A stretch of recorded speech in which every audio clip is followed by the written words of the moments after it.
True. Fair enough. I tried to click it. It didn't work out. What's up? Crunch Time Live was going to play that intro, but we already got questions in the chat. Much love, much respect. Week 11, you know what it is. Here with my boys, as always, at PsychWardFF. Follow us all at Broto Fantasy. The content be streaming. The content be streaming. Much love, much respect. I see you guys all up in the chat already, so let's just hop right into it. We don't need to get into much news and notes. If we got some downtime, we'll certainly hop into injuries and stuff, but I'm sure we'll get to them naturally as we answer these start-sit questions. My boy Tom Brady Stan, hashtag GOAT in here as always, actually saying he's sorry missed last week. That's all right, man. I missed last week too, and I had the flu. Spending family time is much better than having the flu, so kudos to you. Today decides my playoff spot, as it does for many, an important episode, a crucial one for all of us. CJ Stroud or Josh Allen, and then he wants us to pick 2 running backs and 1 flex. Javonte, Devin Singletary, Hollywood, Darrell Henderson. This is a no-brainer. Like I have my answer pretty easily, believe it or not. I don't know. I'm going Josh Allen, and then I'm going Javonte Williams, Devin Singletary, and Hollywood, and that's what I'm doing here. I can't bench Josh Allen. I know. Yeah. I know last week was rough, and he's having a turnover every game, and yada yada yada. But this is fantasy football we're playing, and at the end of the day, he puts points up. And I also understand that CJ Stroud is, in pretty good matchup, and he's been balling his ass off, but I just can't in good faith sit Josh Allen at this point in time. I just can't really do it myself. Yeah, still the QB1 overall, even with all these turnovers, right? Like I do agree with you. Obviously, I'm going to favor CJ Stroud's matchup, but it's just not a position. I'm not benching the QB1 overall, even against the Jets, and Stroud obviously playing the Cardinals. And I completely agree with you. It's Javonte, Devin Singletary, Hollywood, bench Darrell Henderson. I'm trying to justify CJ Stroud here. I'm pulling up Josh Allen's game logs because it seems like the Jets There's so many reasons to justify CJ, so please do. Yeah, I mean, well, listen, the Jets don't have an offense, but they have a defense. So this game could be back and forth in a stupid way where you're not generating points, like fantasy points. However, they're going to have a different play caller now with Dorsey fired. CJ Stroud's probably in a game where he could realistically be throwing a lot against the Bengals. Kyler Murray's back. He looks like he's great. But that being said, Devin Singletary is going to be the hot name this week because this is such a great rushing matchup. And I think we saw it last week with the Falcons, right? Where they threw 80 yards maybe or whatever when they played Kyler Murray. It seems like there's a necessary amount of risk associated with CJ Stroud in the sense that he just doesn't have to do much, theoretically speaking. But if Kyler Murray gets going, it could be a different story. But yeah, I'm looking at Josh Allen, and man, he's still a top 3 QB most of the time that he plays the Jets. Even though I thought they would destroy him. Sometimes they do. Yeah. Sometimes I don't think you bet on that. Sometimes when he can put up 40 just as easily. Mm-hmm. And if there's anyone to bench, Josh Allen for at this point, CJ Stroud makes sense. I totally understand it. Like I said, it's just I can't in good faith do it. I just can't. It's one of those. It's maybe not the most analytical perspective, but I just don't want to see Josh Allen drop a nuke on my bench, just because he's been playing so well all year, and I think recency bias is just making people think about last week and not the other 9 weeks of the year. I'm gonna stand firm on Josh Allen. Yeah, I think that's fair. It's kind of one of those things where, fantasy still at the end of the day is supposed to be fun. And how bad are you going to feel watching? You can have an 18-point floor from CJ Stroud, but watching Josh Allen be the QB1 overall, it's playoff time, right? Don't get cute. Kind of start your studs. I think that's actually a fair assessment here. The A team in here. Good morning, fellas. Hitting us up with some good vibes. Got a couple questions today. He's got to drop the first one and one coming in right after that. We'll get through them quick for you. Full PPR Dynasty League, CJ Stroud versus Mahomes. I think that one's going to be just as easy, especially playing the Philadelphia Eagles secondary. We're going to start Mahomes. I hope that's consensus. George Kittle or Jake Ferguson does get a little more interesting. I genuinely believe that one's kind of closer. I might lean Jake Ferguson, in all honesty. So I'll vouch with Mahomes. I think this one's a bit closer because we've seen Mahomes and that offense be human this year. Yeah. It's not, but at the end of the day, it's Patrick Mahomes. We've also and seen, Howell drop 400 yards and 4 touchdowns against them. yeah, for sure. I'm still going Mahomes, obviously, but I can understand the question a bit more than the last one. But I also understand the last one is because Stroud is playing so well. And then Kittle versus Ferguson. Wait, can we actually just take a I- second and acknowledge how insane it is that we've gotten to a point where it's a legitimate debate that a Yeah. rookie quarterback playing for the Texans should be started over Josh Allen or Patrick Mahomes? Yep. Yeah, kid's I- fucking balling, man. Didn't expect this. I don't love Kittle this year, but I don't think enough people are talking about how Carolina is doing a pretty solid job versus everything besides the running back this year. Everyone sees the Panthers with 1 win and it's just like the Panthers suck. But you look at true matchup rank and they're the 29th matchup versus quarterback, 29th versus tight end, and 31st versus wide receiver. So like, Yeah, now you're scaring me. it's not a good matchup for Ferguson. And I am praying to the fantasy football gods that this is finally the Tony Pollard week because I've been losing my mind over this guy. And if that's the case, I'm not rolling with Jake Ferguson. The Bucks are not a magical matchup versus the tight end, but just significantly more favorable, 19th versus 29th. And George Kittle has been picking up steam a little bit and has shown that big playability more recently compared to the first half of the season. So fair. I'm gonna go Kittle on this one. I'll And retrocede and agree with you. Actually, that was very good points made, my friend. yeah. And knowing what I just said, Ferguson's gonna score 2 touchdowns and catch 8 balls. But I think I'm going Mahomes and Kittle here. Ferguson he's tied with Devontae Adams and Michael Pittman for the most red zone targets. For a while he was leading. Yeah, for a while he was leading the league in red zone targets. He's like tied for first now, I guess, depending on which source you use. Double digit kind of a spread here. It does make me kind of like feel like this should be another Tony Pollard week. Listen, he got stopped at the goal line last week. Like, yeah, Troy. It was like, I mean, although that's both incredibly encouraging for like narrative, but discouraging for actual production. Score them, bud. Yeah. Yeah, I think there's so many like bad spreads this week that like I feel like anyone can go off and anyone can bust.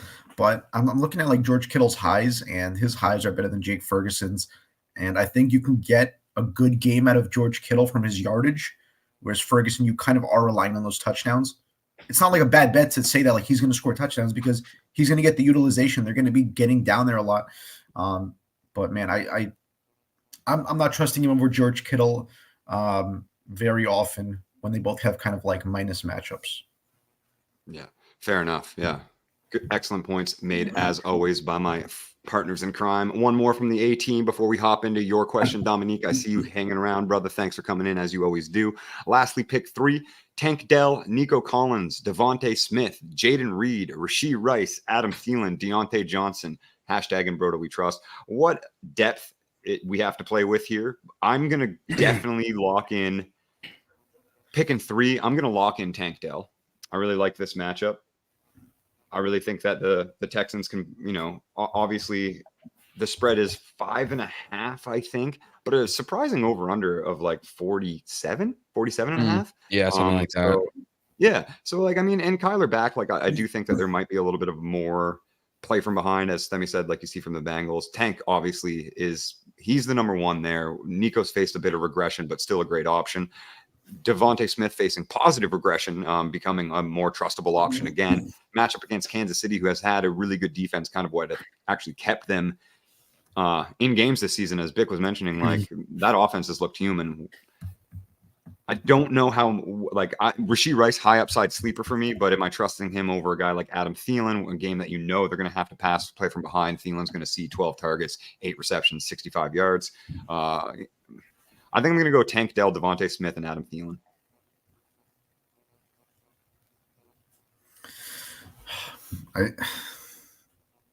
You're not starting Nico Collins here, which is very interesting. I agree that Tank Dell is probably better than him right now, just from like a fantasy perspective and what he's doing. But also, Nico Collins basically missed 2 games now in a row, which is why Noah Brown was going crazy. I'm looking at like Pro Football Focus, and like Rashee Rice has the second best matchup. I love Rashee Rice this week. Nico Collins has the 4th best matchup, but like we said, Arizona very beatable on the ground, basically beatable anywhere. It kind of scares me to put all my eggs in one basket and go with that Houston duo, but it feels like we're going to choose the wrong one. That's so fair. That's so fair. I'm not starting Jaden Reed or Deontay though. That's for sure. Yeah, those were the 2 that kind of made it to the bottom of the list easiest for me as well. Yeah, I sadly disagree with you guys. But Deontay. No. It's just like Deontay Johnson had an off week last week, and I know they're playing Cleveland. That's keeping me away more than anything. That's scary, but 34 point over under. I think I get it. I think if Deontay Johnson had a better game last week, people would think a little bit differently. But he just absolutely shit the bed, and that's because from what I have watched, the Steelers are either doing their offense through the ground or the air. It seems like there's no balance between the two. And last week was a ground week, so we saw very minimal passing. We saw Deontay Johnson get almost no work, and they're not going to run against Cleveland. If they're going to have any shot in this game, it's going to be through the air. They're a man-based defense. Deontay Johnson is a man beater. I'm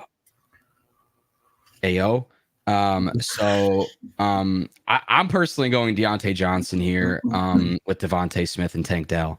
But, I think we could say this about all of these guys. Like, it's an embarrassment of riches, it seems like right now. And, some are richer than others, like Jaden Reed, but he's coming along. Rashee Rice is coming along. Like, I'm very into Rashee Rice this week, to be honest. But for me, I'm going to rock Tank Dell until he burns me. Devontae Smith, I cannot bench. I know he's been up and down, but he was picking up steam before the bye week. And maybe it should be Adam Thielen. I mean, Adam Thielen in a tough matchup versus Deontay Johnson in a tough matchup for me. I'm leaning Deontay Johnson just because it's my guy. I might have some prior bias in here, but I'm for sure into Tank Dell and Devontae Smith. And after that, if you guys agree on a player, then I'll concede. But it's just such a we could spend hours on this question probably. Facts. It is. And I mean, I think we all have like the same 1 and 2, but it's going to vary towards that bottom of that ranking. Hopping into Dominique's question, morning fellas, Singletary, Nico Collins, Scary Terry, Jordan Addison, or Alex Madison. It's half PPR. He needs to put in 1 wide receiver and 1 flex. So obviously we can start 2 wide receivers here, but not the 2 running backs.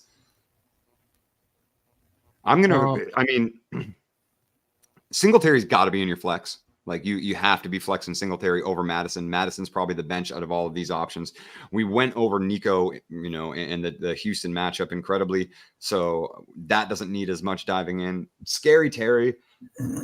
I'm a big proprietor of that offense is just passing so much that it's going to like averages are going to play out. I do think obviously it hasn't been as high of those target averages as you usually like to see from Terry. He's actually operating on a career low target percentage right now, which is again regression towards the norm is what I expect when you're passing 48 times a game.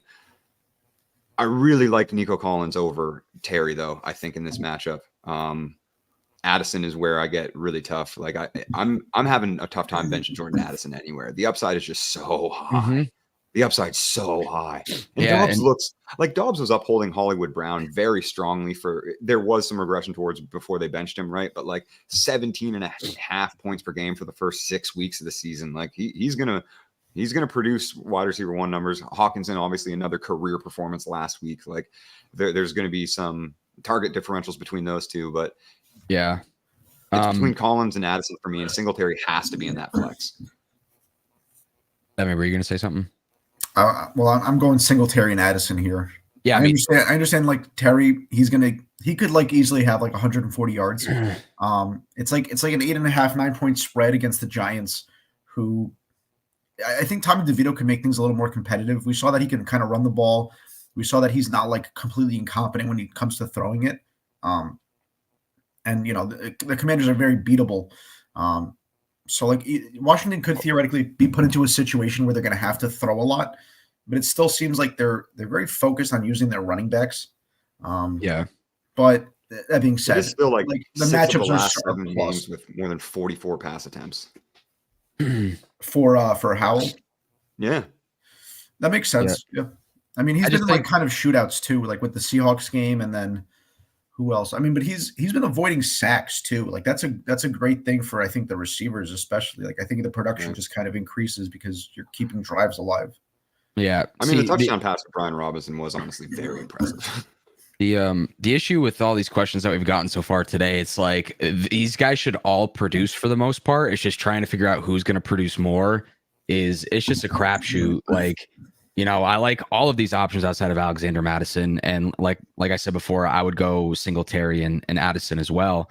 But I say it every week just to like give people some reassurance, because it's like it's a shitty spot to be in because you have to try to pick the right one, but at least they should all produce to some level. But I like Addison a lot in this matchup. Against Denver, under the lights, Sunday Night Football, national television, and already just hard to bench in general. Scary Terry has been getting probably the most volume out of all of these guys. And I was looking at it last night, like with the volume he's getting, you would hope he'd be a little bit better. I haven't looked at like true throw value in a while. I wonder what, Sam Howell is versus Josh Dobbs at this point and what that means. But even if Addison's getting lesser targets, I think the quality of target has been better. Obviously he was with Kirk for a while, but with Josh Dobbs under center, I think he's played pretty damn good football in the game and a half that he's been playing with Minnesota. So I think Addison is just in a smash spot. And that's why I'm leaning there. But if you don't like that answer, I would go Terry and then Nico Collins personally. Fair. I like that. At Mike VA in here, Goff versus Chicago, or Dak, I would assume, but Dallas from Dak, so that works both ways. Or Dak at Carolina, Godwin at San Francisco, Thielen versus Dallas, or Cooks at Carolina. Non-PPR, so just standard. It's basically pick one quarterback, pick one flex, I assume here. So I'm definitely gonna. I think we're going Godwin for the receiver, just because you're purely going on yardage. Yes, I think Cooks could be the odd man out here. Yes, Panthers kind of tough against the pass at times, but regardless, more of a PPR play as well for sure. Yeah, like last week was also kind of an outlier because they were just destroying on like their little brother basically. Everyone was going crazy. Like Dak was unstoppable, and I don't think they're going to have to really like keep their foot on the gas like that. They could just kind of run it out. Thielen kind of like a PPR monster as well. I think he can get the yardage too, but it's not like the kind of matchup where you want to rely on. Fairly low yardage totals in all honesty. Like considering standard, you're looking at like if we're really talking standard, Thielen's averaging like 9.8 points. Yeah. So Godwin is the guy who like I think he can score a touchdown easily. Him or Mike Evans, obviously, like it's it's kind of like it seems like Godwin is starting to like pull away with that sort of like wide receiver one role though. Whereas Evans was kind of the guy in the beginning of the season, I believe. Yep. But San Francisco beatable at the cornerbacks. And then I'll probably go. Man, that quarterback question is kind of hard though. I think I'm gonna, because of kind of what you said and how we're obviously like leaning to it for hopefulness as well, but I do see that could just be a clock control game. Justin Fields back, obviously Chicago, like that's not going to be a shootout either, but I do kind of lean Goff. It's so hard for me with the way that Dak is playing in that shit Dak's right the quarterback now. one over the last 4 weeks. Yeah, like, and I know I know I said earlier that like Carolina's a closet tough matchup that nobody wants to talk about, but that offense is just rolling. I don't know what vendetta they have against the world right now, but like they have this need to just fucking that Eagles loss probably hurt. destroy everybody and not ever take your foot off the gas. And I know I said before, like I prefer Kittle over Ferguson because of the matchup, but this is different. Like Dak is just playing out of his fucking gourd right now, and I love the matchup with Goff and Chicago too. Like I love. This is tough, but I'm going Dak myself. Just because the guy feels unbenchable right now. Right. Like, Yeah, I think that's certainly fair assessment. We see you, Toronto Dave. Much love, much respect. Thanks for hopping in here, brother. What's up, Dave? I think that's certainly fair assessment with Dak. It's again like we were saying with Josh Allen. Let's not get cute. We'll start the guy that's scoring more quarterback points than anybody over the last month. Let's go with him. Yeah. Hopping into Alejandro's first question of the day, full PPR, sit one. Pollard, Rachaad White, James Conner, Godwin, JSN. I mean, is this really that hard? We got to sit JSN, right? Yep. Yeah, I am. Like you have to. I'm still obviously the dynasty mind's going to take over a little bit. I'm still a proprietor. That what we're seeing is obviously a developmental project, and I do think that I may have been, and we as a collective may have been incorrect about his overall ceiling, but with those options that you have, like Pollard, great matchup, Rachaad White, absolutely murdering defenses with his PPR upside that we all thought he would have coming out of college. James Conner, a must-start player this season, even in his first game back, had a pretty good game, like, sitting out 5 weeks and then doing that impressive. And we just covered how good Godwin has been. Is Pollard going to continue his abysmal play? I don't know, but I'm almost positive that JSN is. Yeah, I mean, Connor played well given his circumstances. Generally speaking, he was a disappointment for me last week. Like sure, yeah, 70, 7.5 points because he didn't get any catches. It was all on the ground. He didn't wasn't score. Targeted either. But no running back targets. It's just he was a workhorse before he got hurt. It was his first game back. It was Kyler's first game back. But I still felt like the usage was encouraging. Oh yeah, no, absolutely. And I think we saw his floor last week, and his floor is going to give you 7.5 points. And I don't think we see that ever again. I think we see a double-digit floor the rest of the way, just because of how he's used and how effective he is when he is used, and his affinity for the end zone. So, just like a little bit of context as to why, like, people could be thinking about benching Connor this week because of last week, but Houston is a plus matchup for him. They're 12th. In true matchup rank right now, and then Godwin versus JSN just feels like no contest right now. You're looking for JSN to find the end zone, otherwise he's probably going to be letting you down. So yeah, I think JSN is the clear sit here.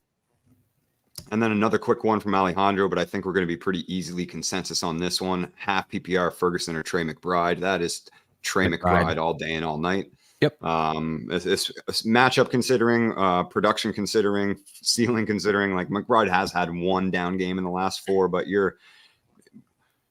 he's a stud. I'm going to pat on the back a little bit there because that's one of the best receiving profiles I've ever seen come out of college for a tight end. And I understand small market schools and stuff will often shy people away from that, but he was always a very special talent in my eyes when it comes to the tight end position. And he's certainly showing it.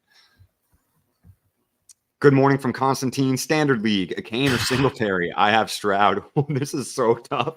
I'm gonna go A-Chain in this one. Yeah, give me the guy who can break off on a 100-yard run every play or 90. Yeah, he's Devin Kane to me for life.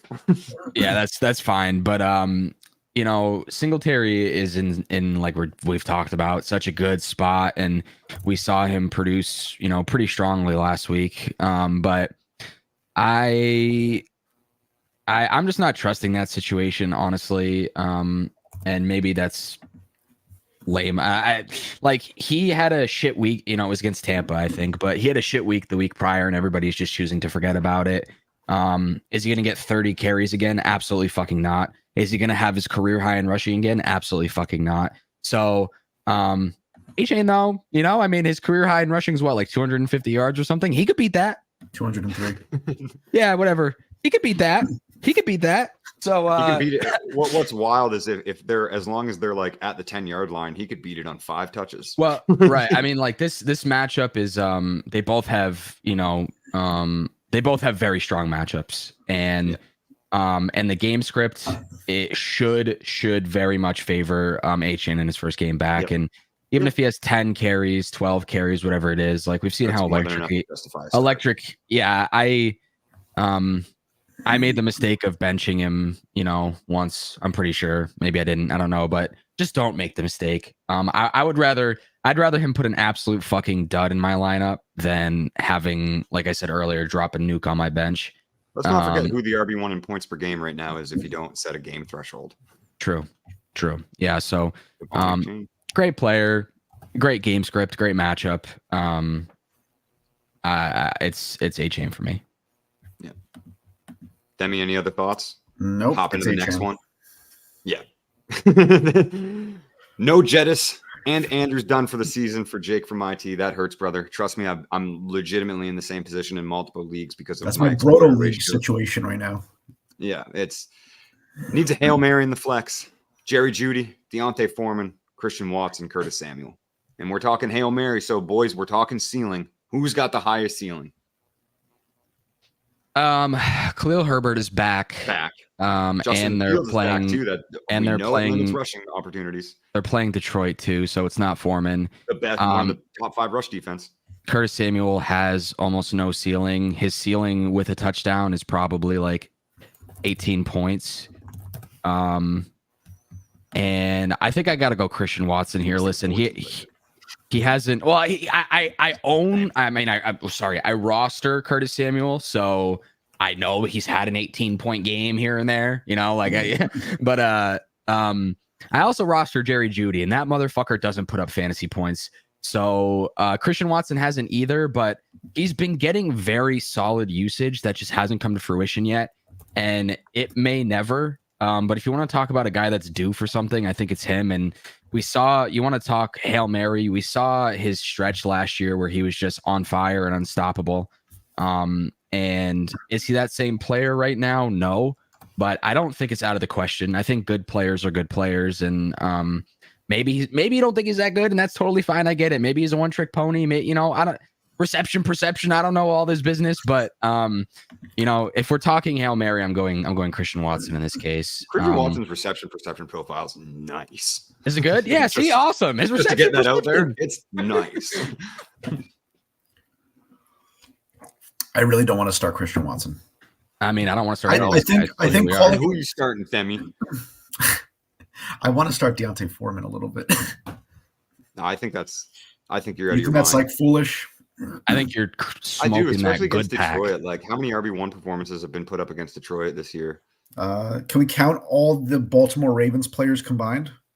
Like, does that count? Yeah, It's like maybe like 18, So and two. then outside of that game, maybe none. I don't know. Yeah, 2, and then yeah. So I don't know, man. That's a tough defense to run on, and it's also one of those games where how much are they going to have the opportunity to slow that clock down with the offense that we've seen Detroit with? And I mean, obviously Montez Sweat helps that defense. Jalen Johnson looks great. Like Chicago's defense is starting to find their identity that they should have had with the players that they have on paper. But with that said, it's still a bottom half of the league defense. And I think the Lions won't have many issues putting up points against them. Alejandro Mantilla, my boy, up in here with another one, full PPR, sit one again. Javonte Williams, Pollard, Tank Dell, or A-Chain. That's a tough one to sit. Sitting one. Well, we already talked about it. I can't sit A-Chain. Yeah, you can. You have to play him.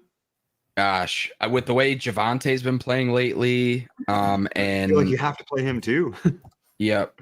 And Minnesota has been doing pretty well against the run, honestly.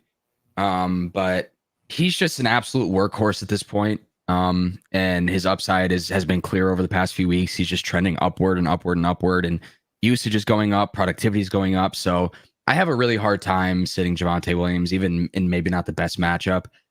And then we're between Pollard and Tank Dell, and with all the positives that we're saying, I think we're starting to lean that we're going to bench Tony Pollard. It's just like, I don't know if I can. I think I bench Tank Dell in this situation. It's between those two for me for sure. Because Themi said it earlier, like, when we're trying to choose between both Texans, like we're probably going to pick the wrong one. And I mean, Noah Brown's not going anywhere. He could be better than Nico. Well, he's out this week. So, Oh well, then never mind. He's going somewhere to the injury but report. he Get me off just that. got declared out officially like 1 minute ago. But Oh, fair. Okay. it's just like we haven't there like in recent weeks we haven't really seen everybody. Like we've seen Nico Collins without Tank Dell. We've seen Tank Dell without Nico Collins. Like it's just been like a very we haven't seen everybody together. And I think Noah Brown being out is like that's everybody's together now. And the last time that everybody was together, and it was so early in the season that, you know, maybe Tank Dell hadn't gotten his shit together yet, and you know how rookies break out later and blah blah blah. But you know, I don't think we can say for certain if it's going to be a Nico Collins game or a Tank Dell game or a Dalton Schultz game or fucking Robert Woods game. Like you know, there's a ton of mouths to feed there, honestly. And at least Pollard, we know until they start blowing out their opponent, is getting the majority of the work in that backfield. And this is such a smash matchup for him. I know he hasn't been producing, but you know, they're like I can't sit him, especially in this matchup. So I'm gonna sit Tank Dell. I'm pretty sure. I think you're right there. Yeah, Yeah. I think you're right because Tank Dell's ceiling is as good as anyone's, but his floor could be like 20 yards and no touchdowns. And it's not that he's a bad player, that they're like underperforming. But like you said, it's just like the state of the offense. So it's like, would you rather kind of get close to double digits with Tony Pollard, or would you, risk Tank Dell going for like, nuclear, but also maybe like just shitting the bed? Yeah. And would you live with yourself with Tony Pollard against the Carolina Panthers, who are like the second worst rushing defense, going crazy and scoring like 2 touchdowns, even if his yardage isn't that crazy? Yeah. No, I agree with all those assessments. Joey Arias in here. I know I just heard that Rice had a good matchup, but would you play Garrett Wilson, I assume, over Rashee Rice in full PPR? I would absolutely start Garrett. Yes. Yeah. Rashee Rice has a great matchup. Has now surpassed all of the wide receivers in every category on the Chiefs. Obviously, Travis Kelce still the wide receiver 1, but all of the other wide receiver designated players, Rashee Rice is their number 1 wideout. That there's literally no stat that you can point to that doesn't correlate to that. Yeah. With that said, Garrett Wilson, especially in PPR, when you can kind of handle his low, like it's 14 targets and 8 receptions. Like that's the floor. So I'm gonna go with Garrett Wilson fairly. Yeah. Easy here. Yeah, he's getting force fed like the Grinch at the Hubilation. So he's just getting targets out the ass. So yeah, you gotta go Garrett Wilson. I mean, he's been so solid. So Yep. Yeah. Not much needed to say on that one. We got Constantine in here, another regular. And Charles, we got your question coming up next. So I hope you're still sticking around, brother. We see you. Geno at the Rams or Baker at the 49ers? I'm going Geno here. Yep. Yeah. Geno. Consensus. Yep. That was easy. And I mean, I think it's pretty obvious with the matchups and who they're playing. And obviously some of the Geno regression from last season has not been overly encouraging, but he's still efficient and surprisingly like all of the stats are just saying that Geno should be better than he is. So, and then we're starting to see a little bit of that come click together. Yeah, I'm going to go Geno here pretty easily. Happy week 11 to you as well, Charles. Your question right now, my brother. Me and the team tied for first play this week, having trouble deciding between Judy in a decent matchup or Jaylen Warren and Taron matchup, or get real sneaky and start Quentin Johnson half PPR. I don't think we're ever starting Quentin Johnson, so let's go back to the original part. Jaylen Warren, terrible matchup. Jerry Judy, decent matchup. Jaylen Warren. I mean, we talked about it last week, and I'm pretty sure a quote I said was that Jaylen Warren could outproduce Jerry Judy through the air on his own. You might have said that. I'll go back and hold it to you this week. And I think that could also be true.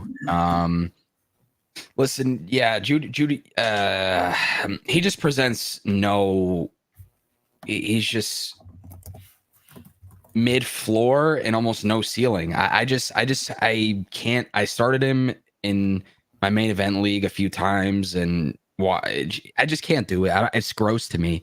And Jaylen Warren, has, like we talked about last week, just been producing every week.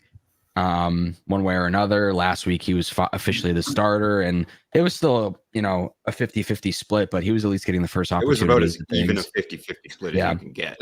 Yeah. Yeah. But I don't know. Yep. Jalen Warren, last time they played Cleveland was like week 2, basically. He had 6 rushes for 20 yards, but then he caught 4 of 6 targets for 66 yards with a long reception of 30. We haven't seen him really kind of get that many targets again, like in the past few weeks, but he's still getting like 3, 4, 5 targets. Even if you play the game where you remove the big play, from it, you're still looking at 8.8 fantasy points. Like that's a fairly decent floor, which is something that Jerry Jeudy doesn't have. And the closer we get to standard, the more I lean toward running backs anyway. So it being half PPR versus PPR, I think Warren has a slight edge, even in a much worse matchup. And Charles in the chat actually says he likes Warren this week anyway. So we're confirming his priors a little bit here. So yeah, I think we take the shot on Warren, and if Jeudy finally blows up for some reason, then you blame me specifically, just me, not these two beautiful gentlemen next to me here. I'll take the sole response because fuck Jerry Jeudy. Like fuck Jerry Jeudy. I'm sick of his shit. I do just want to note Pat Frymuth is set to return, so I'm not sure how that's supposed to affect it, like in terms of targets, because it looked like Connor Hayward, who was starting at tight end, even though I think he was like a fullback a year or two ago. He was getting a lot of receptions in Pat Frymuth's absence, so I'm not sure like how that short yardage situation is going to go, but I think regardless, Jalen Warren should look good. It's just a little concern. It could be beneficial because it might just keep Connor Hayward off the field. Like, not that he's a bad player in any sense, but they're going to play Pat Frymuth over him anyway. Just a little tidbit. Always, Dave. Always. Benjamin Hare, morning fellas, half PPR with one of Jeudy, Gabe Davis, Jahan Dotson, or if you have a waiver flyer this week that he's got definitely Jerry Jeudy. I'm very high on Jerry Jeudy this week, as we all are. And okay. I'm going Jahan Dotson here. I think I'm actually going Jahan too. Depends really, but I don't Gabe think Davis is it's streaky, and we all know who Gabe Davis is. He's a high ceiling player, a low floor player. It's boom or bust. We've seen these guys, thrive and strive and have week winning matchups, but I'm not any point in time that I can get a bit of a safer floor with some increased ceiling too, like Jahan Dotson has produced wide receiver 1 finishes in his career. I'm going to lean Jahan, but Gabe Davis is pretty close. If Vic's got good reasoning, I might be leaning Gabe, but the answer is never Jerry Jeudy. My only point is that Jahan Dotson's floor is literally 0 because that's what he did last week. He's had 0. He's goose egged me. So, and I remember telling people to start him last week, and I felt like a shit bag. It worked out. Gabe Davis and Jahan Dotson have. They're like I was a big Dotson fan going into this year, like taking when he was cheaper than McLaurin. I was like, I'm just gonna keep taking Jahan Dotson left and right and all these best balls and blah blah blah. I was maybe wrong. Apparently, he was playing so well last year, and all of a sudden just plummeted off the earth. But I mean, I don't know who's Buffalo playing. The Jets. The Jets. They got great cornerbacks, man. They shut down Jacoby Myers as I expected. Devontae Adams made a crazy one-handed catch, but I think he was a little shut down at times. They were beatable to the ground, so I mean they were just running the ball. So. I mean, I can vouch for Dotson. I would rather Gabe Davis with Josh Allen at quarterback than Dotson with Sam Howell at quarterback, but the matchup is too difficult, and Gabe Davis, when he's in your lineup, he gives you 0. When he's on your bench, he gives you 27. So just be prepared for him to go off on the bench, but just know that if you put him in your lineup, he would have sucked. So, I'm okay with Jahan Dotson. It's just as scary to me. And in that situation, I normally lean with the better quarterback play, but there's also much more volume with Jahan Dotson, like with Sam Howell, in terms of Jahan Dotson's potential to get targeted. So, yeah, I'm cool with Dotson. I wouldn't be mad at someone going Gabe Davis, but definitely not Jerry Jeudy. Fuck Jerry Jeudy again. Yeah. Agreed. Charles in here with another. Calvin Ridley has been absolutely killing me. You, all of us, killing all of us, brother. Would you start him over Rice or Addison? No, we're starting Jordan Addison in that spot. I think Calvin Ridley could have a bounce back game, but I wouldn't start him over Addison, to be honest. Yeah, I think I'm going to go with the Addison lean pretty heavily here. Well, the way I perceive this question is that Addison and Rice are currently in the lineup, and I would probably start Calvin Ridley over Rashee Rice. Oh, I see what you're saying now. If that's the question, maybe. Yeah. Yep, I may have perceived that wrong. Maybe I'm reading it wrong myself, but I see it as Rice and Addison are currently in the lineup and Ridley's on the bench. So no, I would not start him over Addison. I would start him. I mean, Rice does have a good matchup, but Calvin Ridley against Tennessee. Granted, too, Zay Jones is active this week, which I did not expect to see happening. But I'm starting him in a lot of teams, unfortunately. Yeah, I guess we'll say.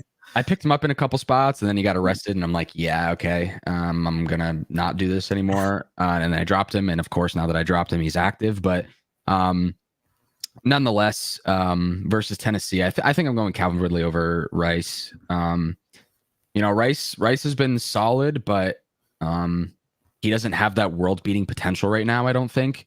And I think Calvin Ridley in any given week can blow up. And even though he hasn't, the team looked a lot better with Zay Jones in the lineup, and now it's a plus matchup. I'm okay starting Calvin Ridley over Rashee Rice, and not only am I okay with it, if this were my team, I would probably do it, even with the woes that he's given us so far this year. Yeah, my only concern is like they were kind of like abusing that slot matchup with Christian Kirk. It was more towards the end of the game, I think, because they seemed like very committed to running the ball for some reason. Tennessee is pretty weak in the slot again, so a little concerned that his like overall ceiling could be capped. But man, I mean, I think they both have a very similar level of upside and like floors, basically, which is like non-existent floors. Maybe Rice a little more consistent, but I think I'd start Calvin Ridley over Rice. Yep. Yeah, I'm in complete agreement. I was just sending out a little tweet, get some more people in the chat, get your questions in, everybody. Sure. We got Constantine with the next one. Do I risk Madison at the flex? I have Mims to swap for the night game, or play Royce Freeman over Madison. I'm starting Madison over those guys. Mims just like hasn't been like the guy. I mean, like he wasn't the guy to start the season. He's a rookie. He's a very like high low volume player. And it seems like the way that they're using him just either changed or it's just not working out right now. Like he has like basically no yardage, and I'm not starting Royce Freeman over at Madison, even though the Vikings run game is basically awful. I'd rather have basically these starting running. I mean, what is it? Chandler's kind of getting a lot of work now, but because Cam Akers is out. But yeah, Madison's expected to play. And I'm starting him over those guys, like for everything you just said. Mims has the highest yard per route run in the league, but they're not going to use him because why would you use a productive guy when you can use unproductive players? I don't know. So, it's a shame because he's shown his, one of the best punt returners in the league and such big playability, and he just can't find playing time right now for some reason. So, Madison for sure for me. Yeah, I agree. And I mean, as a diehard Saints fan, I'm starting to really question whether or not Drew Brees was actually the one that kept Sean Payton's job around for so far long, because I just don't understand his utilization of his schemes and his formations and his players these days. Like it's seemingly just troubleshooting yourself in the foot for no reason. I like Warren. Oh, we Warren word. With that said, are you guys not scared with his injury? The Garrett Wilson question, just saw that he went down with his point projection a little bit. Also, he his does have elbow. Patrick Mahomes as quarterback, so a little stack there. If Garrett Wilson's playing, it's still Wilson over Rashee Rice for us, I think. Mm-hmm. Yep. Clay hitting us up with Jalen Guyton out. So now Quentin Johnson has Keenan Allen still active, obviously. He's lost Gerald Everett at points. He's lost Mike Williams. He's lost Jalen Guyton. He's lost Josh Palmer. And I still guarantee he's going to give you a 4.5-point game. Yep. Is Jair Alexander both starting and going to shadow Keenan Allen? Is that the expectation? Well, I mean, Keenan's going to run from the slot, so I don't really think so. Yeah, that's what I was gonna say. Maybe if he ends up out wide, but DeAndre Washington gonna go off, bro. I know Quentin Johnston was one of Clay's like kind of like not desperation, but kind of like end of the list kind of plays for DFS. So could be some upside there. Clay really hits. What'd you say? I said because he's cheap. Yeah, well, right. Yeah. Mm-hmm. So I mean, there might be something there. Who knows? But hello, fellas. Hello to you, my friend Garrett, Devon Chan, or Hollywood Brown. I want to see what this profile picture is. What is that? I don't know, but I like it. It's like someone with like hair like that. Okay. It looks like Bob Ross on the top of a mountain. Oh, that's actually pretty cool. I'm going with the Dolphins running back. However you want to pronounce his name. Yeah. Same. Spend more time looking at the profile picture than we do answering the question, but that's what I'm we're just here for. I'm going down with the ship.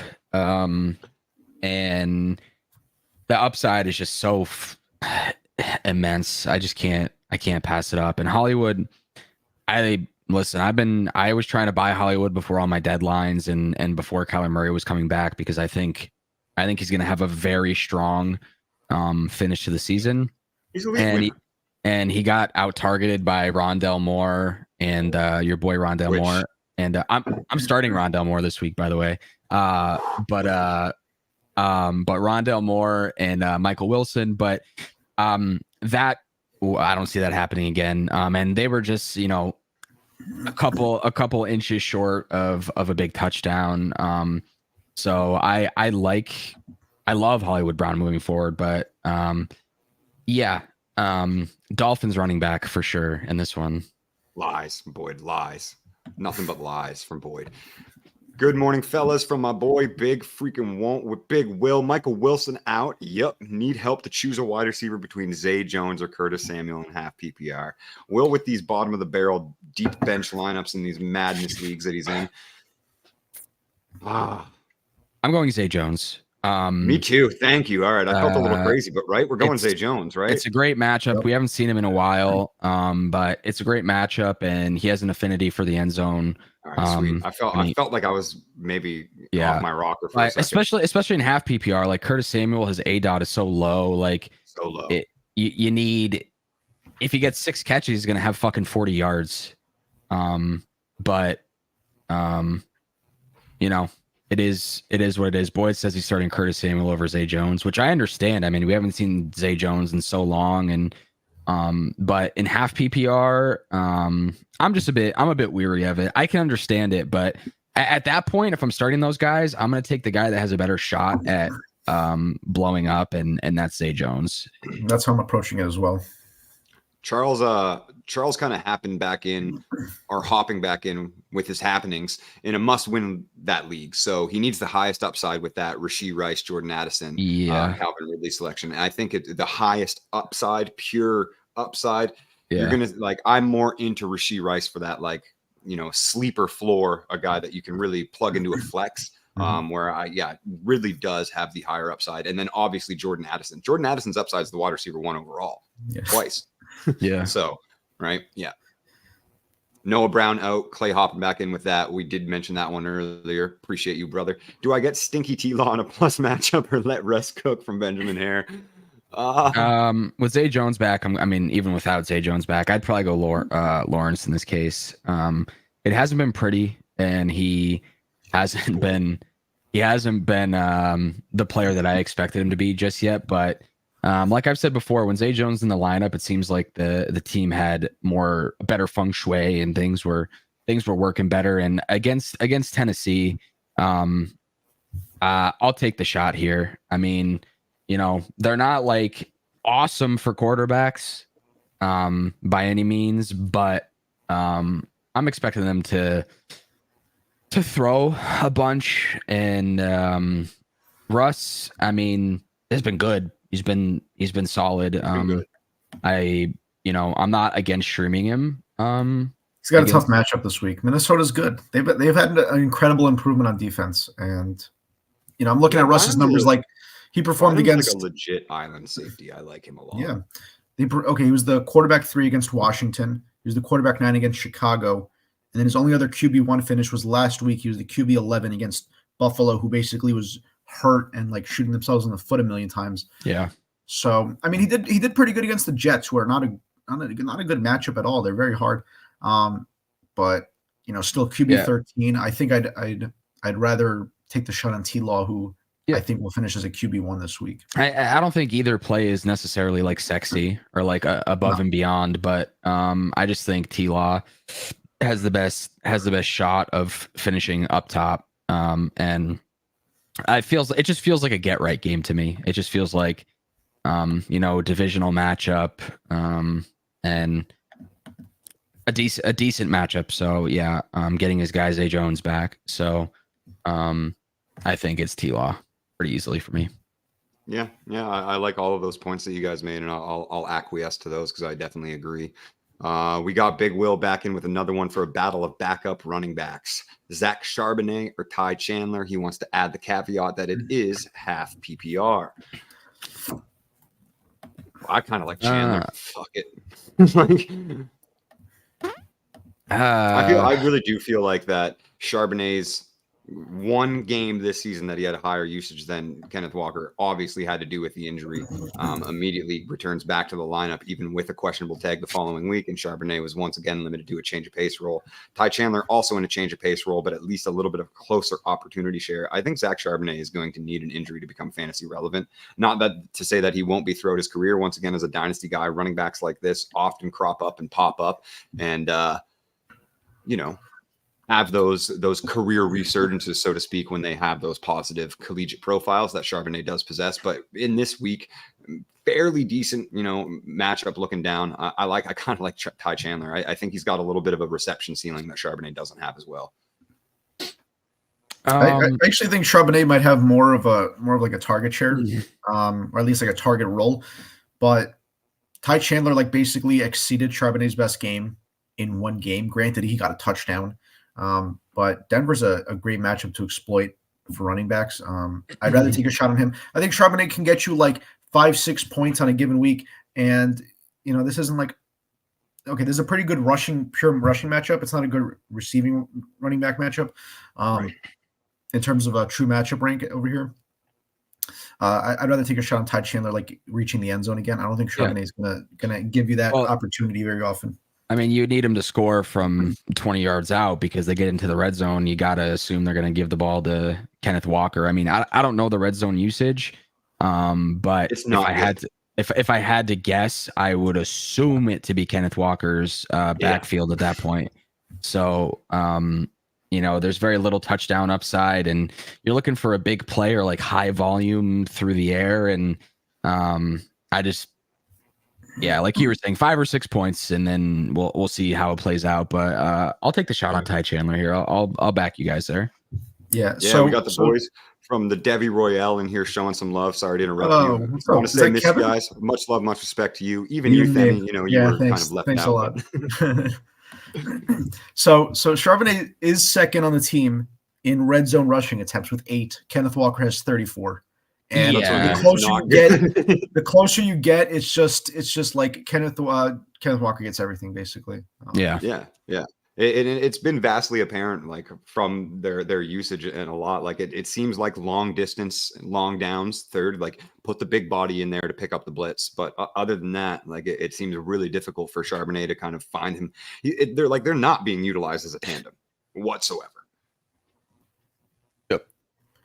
Clay up in here with one. We got 5 minutes left on the clock, a little bit over 5:30 or whatever you want to count it down. But get your questions in. You know we will always go to the end of the hour, answer them all. We'll always get them all on air. But if you got nothing left, we'll do a little bit of promo and show some love to the boys over at Brodo and the content that they're making.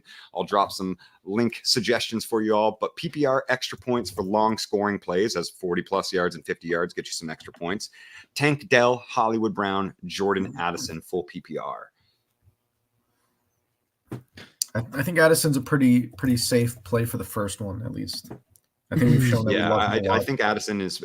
I mean, not that I am ever going to project like large chunk plays into a player's floor, so to speak. But obviously, Addison does have the propensity for big plays, very much so. One of the best deep ball trackers I've seen in their first year, other than like Chris Olave and Jamar Chase. But like that's a different stratosphere of human. And I think it's pretty easily Tank Dell again for me. Hollywood Brown has one game with a long reception of over 40, and it was a 41-yarder. Tank Dell has a 68-yarder. These aren't things that you can predict, and I would probably assume that Hollywood has more in him to come, and he's had more in the past. Well, obviously, because Tank Dell's a rookie. But, like, is that bonus really going to be, like, what sets me apart from Marquise Brown, like, right now? Like, okay, maybe with Kyler back it could be, but I don't know. Marquise Brown's, like, game logs really don't inspire a lot of, like, hope that he's going to definitively be better than Tank Dell on a weekly basis, and I don't think he has been. Yeah, and I completely agree. And you're also looking at a scenario where as good as we feel about, you know, like the matchup on the other side and everything, like it could be a bit of a sneaky shootout. So obviously you like Hollywood Brown there, but with what Trey McBride has been showing, Rondale Moore obviously getting more into them, like I will always like use small sample size for only one player, and ironically small sample, but like Rondale Moore, man, I'll use small sample size for him forever. Cause like games with Kyler where he runs over 70% of the snaps, you're looking at like 15.6 points per game. And no, you can't actually correlate with small sample sizes, but fuck, is he good? Like Rondale Moore is as good as I've ever thought he was. I swear he is. I'm like so torn on Tank Dell and Hollywood, but I think it's pretty evident that Tank Dell is, I mean, apparently recently it's been fucking Noah Brown, but Tank Dell is their biggest play threat. But it's been Noah Brown and Tank Dell. Yeah, like, true. Like he's been nothing. And you know, Hollywood, I still believe in. I think he's gonna have a really good game. But Tank Dell is very good and he's utilized you know, it seems like it's either at the line of scrimmage or an ADOT of like 15 or something like that. Like he's getting a lot of intermediate and downfield work, and like Demi said, he's already got some major chunk plays in his belt. So yeah, I'm okay with Tank Dell here. I'm still a bit weary because I'm just not sure how the targets are gonna get shared, because this is the first time in a while we've seen everybody together. But you know, I'm okay with benching Hollywood. Doesn't make much of a difference. Yeah, in the league, I think you're basically then saving yourself that floor that we're questioning with Hollywood in the first place. Is you're getting those 8 receptions. Yeah. With that said, I do want to play a little narrative game in my mind, because it's like Tank Dell is very good. That's what you said, and like look at what CJ Stroud is doing to NFL defenses. Like he told the Texans, like, I want him. The next pick that you use in the draft, I want this kid. Like, is CJ Stroud really just like a world-class NFL scout with a fucking cannon arm? And like, yeah, apparently. Like, I've been very impressed by a lot of rookie quarterbacks, and obviously, like, I'll eat the biscuit, so to speak, on me having Stroud lower in my rookie projections than he's obviously currently showing. But yeah, it's been very, very rare. I guess maybe Andrew Luck. I haven't really felt this way about a rookie quarterback in a long time. Didn't feel this way about Burrow, in all honesty. Or Herbert. This has nothing to do with what you just said. I just found out Jair Alexander 17 minutes ago, inactive. Interesting. Very, very strange, because it looked like he was trending towards playing. Rashawn Gary's playing, Quinn Walker's playing, but maybe Boyd's on to something with the Quentin Johnson 100-yard game. Boyd and Clay. They're gonna make us look silly, man. I mean, listen, but still, like last week they didn't have anyone. They were going up. Well, it wasn't like the greatest matchup in the world, but it was like a fine matchup, I guess.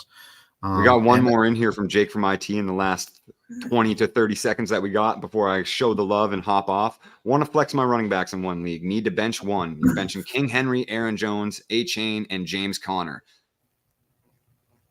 Um, Aaron Jones. That's not the direction I was going. All right. Personally, Do you I think mean- global warming is making King Henry's winter games worse? I mean, That seems like a little. That seems. I should write an article mean- about that. We should I'd not, rather- like. Have you ever seen it's so random. I will get to the question, Jake. Trust me. But have you ever seen that video of Neil deGrasse Tyson basically saying that, like, because the Cincinnati Bengals play in Cincinnati, that their field goals are easier to hit because of the rotation on the earth? No, I did not know that. It's one of the dumbest, smartest things I've ever heard of in my entire fucking life. What is it, like a fraction of a percentage point, like easier or Yes. something? Yes. Okay. Well, Like, you take any advantage you can get. but yeah, I mean, like, I'm not sitting Aaron Jones. I'm not sitting the Dolphins running back. And once again, it's like Derrick Henry is very Tony Pollard. Like, he has not produced the way that he was expected to produce, but any given fucking Sunday, the guy can just do his thing. I think I'm benching James Conner. And fair. it's not, I don't feel good about benching any of these guys. But it's just not going to be Aaron Jones or HM for me for sure. And then how do you bench Derrick Henry? Like, I can't do it. And I'm not always the most, I hear myself talk. I'm not always the most analytical person when it comes to the show. I'm a very simple man. Like, you guys talk about, you guys Dude, like give me all these numbers for and it. I'm like, yeah, man, for sure. I'm here like, I don't like it. I don't want to do it. But I think, like I said, I think we saw Connor's absolute floor last week and it was still 7 points, but I mean, like, Derrick Henry can fucking throw a touchdown this week and rush 2 in. So, like, the only running back that throws a touchdown once a year, I swear to God, motherfucker does it all the time. Just direct snap, jump over the line, throw it to the fucking lineman, whatever it is. And he already did that this year, but he could do it again. It's just like I can't bench Derrick Henry, guys. Come on, I can't do it. It's got to be Connor, and just you have to be okay with whoever you bench probably putting up points. I mean, it's just who's going to score more. It's just educated guesses, and I think James Conner is the odd man out here for me. I understand it. Because I can see what you mean, but he's more of like a floor play in that sense. Whereas Aaron Jones, who I want to bench, could also like look great because it looks like he was like getting back to form. And then I don't know what happened in the Steelers game where he just wasn't getting anything going and AJ Dillon was going off. But despite the fact that he can score like 3 touchdowns on any given day and he gets like a pretty soft defense, I'm leaning towards Aaron Jones. But you've sold me a lot on Connor there because of like how you look at these running backs. Like these are all like super high upside guys who could just like not do anything. Yeah. I think I'm going to acquiesce once more and say that James Conner's the bench. I do like the ceiling that Aaron Jones presents. Obviously, it changed the start, and King Henry's just too tough of a bench. It's not that bad of a matchup either if we're going to lean that way. One more before we hop out from Rudy. Hey guys, would you start Deontay over Amari or Kincaid? It's his last flex spot and last option he's got to make before the lineups kick off today. I would not. I would lean, if anyone, it would be Kincaid. I don't want to bench Amari Cooper despite the fact that it's like Dorian Thompson. I would Robinson be okay with starting benching quarterback. Amari Cooper with Dorian Thomas Robinson. Yeah, at it center. seems like he just kind of overcomes everything. I don't know. I mean, like, granted, in the game that Dorian played, which was against the Ravens, he had 6 targets. He caught 1 for 16 yards. But, now he knows he's going to be the quarterback. They kind of can, like, work around that a little bit. Steelers are very injured. I don't think Minka's playing. I don't think he was even, like, in like question Nah, to like he's out. play this week. They have no linebackers, which not necessarily like a great Amari Cooper storyline, but their defense is just soft. So I'm not Yeah. sure. Every time I try to bench Amari Cooper, he just goes off. So I don't know what the heck's going on. So I'm benching Amari. okay, we'll bench Amari Cooper. Yeah, I mean, I don't think like the ceiling is necessarily massive for either this week. But after another thing that I repeat almost every single week on the show is normally when someone has a star player has a shit week the week prior, I feel like it's very unlikely for it to happen again. And we saw Deontay get phased out last week, and it just wasn't. They didn't need him. But I don't know. I'm leaning Deontay Johnson here ever so slightly. I mean, Amari Cooper has been real fucking good this year. And like I said last week, no one talks about it. Like not a single person is talking about Amari Cooper and how productive he's been. But I can understand the hesitation for benching him for sure. But I'm probably starting Deontay Johnson over him. Definitely not over Kincaid though. Yeah, I actually have this exact decision with minus the Amari, and I put Kincaid in the lineup in a full PPR over Deontay Johnson. Santiago in here with the a last minute ting from my brother. Madison or Javonte Williams? Javonte Williams. Javonte. That's going to be a triple consensus pretty easily, I think, for all of us. And that's going to take us to 5 minutes past the hour where we're going to hop off and take all of the information we collected and garnered between ourselves today to set our own lineups. That's why I love doing this show so much. Yep. Much love, much respect. You already know where to find us at BroToFantasy on all the socials, brotofantasy.com, patreon.com/brotofantasy. Like, subscribe, hit that bell for notifications so you don't miss any crunch time shows. We in here, we out here, week 11. Much love, much respect.